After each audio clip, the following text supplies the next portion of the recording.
I very often watch a lot of young people sort of meander around without any idea about why they're doing what they're doing. I mean, to want and to be ambitious and to want to be successful is not enough. That's just desire. To know what you want, to understand why you're doing it, to dedicate every breath in your body to achieve. If you feel you have something to give, if you feel that your particular talent is worth developing, is worth caring for, then there's nothing you can't achieve. Do something you're very passionate about. People say you have to have a lot of passion for what you're doing, and it's totally true. And the reason is because it's so hard that if you don't, any rational person would give up. It's really hard, and you have to do it over a sustained period of time. So if you don't love it, if you're not having fun doing it and you don't really love it, you're going to give up.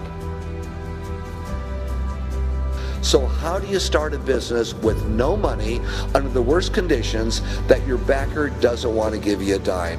What do? Get ready for a lot of rejection, and at the same exact time, do the things others don't want to do. Do what's necessary, do what it takes, no matter what it is, and try not to hurt anybody along the way. I worked 24 hours a day, 7 days a week. That's what I cared about. I cared about solving problems, being successful. Anytime an obstacle presented itself, I used it to my advantage, made it work. And I never heard the word no. If I heard the word no, it meant maybe. Then I made maybe yes. Take what you've got. Your assets are your energy. Your assets are your willingness to just not be told no. The harder it is, the tougher it is, the bigger the challenge to get in, the bigger the opportunity behind. The opportunities behind are endless. I really, really believe in getting rich. I believe in people creating wealth for themselves. Develop the habits. You've got the brain power, you've got the energy, but develop the habits of success. If you know exactly what you want to be, you need to spend as much time with people that are actually that already. We become our standards in many ways. If you are surrounded by B players or average performers, and that is your standard, then your mindset will operate at the standard that is offered to you by the people around you. I mean, we do become our social orbit. Don't allow anyone, friend, family, acquaintance, teachers, whoever it is, don't allow anyone to tell you that what you are dreaming for yourself and your family is not possible. It is possible. Don't be one of those people 20 years from now are going to be walking around in a 9-to-5 job, miserable and angry and bitter. What fear is stopping you in your tracks and burning the soles of your feet? What if conquering that fear, whatever it is, that keeps you from being what the Creator intended for you? What if you could unleash everything great in your life? Would you do it? Would you say yes to that?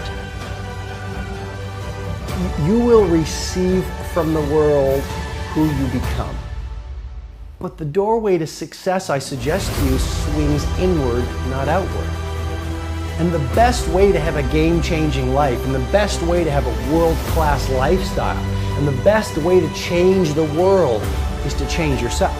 I mean, we get from life who we become. To have the results of a game changer, you need to start thinking and behaving like a game changer. And that means thinking like a game changer, populating your mindset with the best books, with the best ideas, with the best conversations, behaving in ways that most people don't behave. Again, you want to have the results very few people have, you've got to start doing things that very few people do.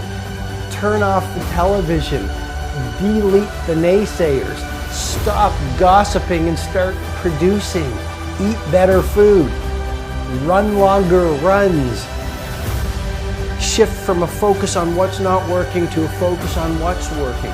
I mean, you really want to install a whole new series of mindsets and a whole new series of rituals that very few people are doing.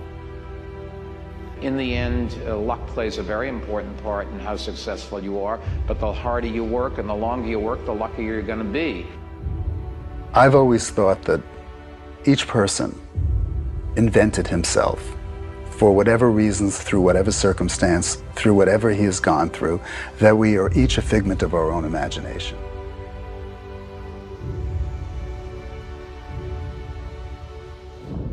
We have to do as we're pursuing our dreams and our goals is that we have to know that failure is not an option. You know, and you got to hear this one. This one is important because you've got to tell yourself, despite again the circumstances, the situations, you have to tell yourself that, listen to me, I'm not going anywhere until I get the goal. Like until I make my dreams become a reality.